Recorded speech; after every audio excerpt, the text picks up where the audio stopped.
Balochistan national party کے سربراہ سردار اختر جان مینگل نے سماجی رابطوں کی ویب سائٹ پہ ایکس پر ٹویٹ کرتے ہوئے کہا ہے کہ بلوچستان میں ہونے والی ہر بات کا الزام مجھ پر ڈال دیتے ہیں۔ حقیقت یہ ہے کہ وہ اس بات سے خوفزدہ ہیں کہ کہیں سنجیدہ اور باصلاحیت لوگ آ کر معاملات درست نہ کر دیں۔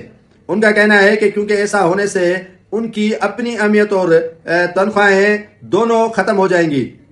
یہی خوف انہیں حد سے زیادہ کھا رہا ہے اور ہر حد تک پار کرنے پر مجبور کرتا ہے۔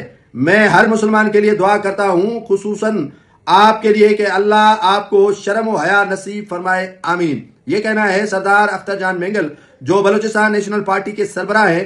ان کو پاکستان پیپلز پارٹی کے علی مدد جتک، وزیر اعلیٰ بلوچستان سرفراز بگٹی اور دیگر رہنماؤں نے آڑے ہاتھوں لیا تھا کہ BLA کی کامیابی کے لیے آپ دعا گو ہیں۔ آج سماجی رابطوں کی ویب سائٹ پر سردار اختر جان مینگل کہتے ہیں کہ میں بلوچستان کے لیے دعا گو ہوں، آپ کو سیدھے راستے پر چلنے کے لیے دعا گو ہوں کہ آپ سیدھے راستے پر چلیں اور بلوچستان پر رحم کھائیں اور بلوچستان کے حالات ٹھیک ہو جائیں، اسی لیے میں دعا گو ہوں۔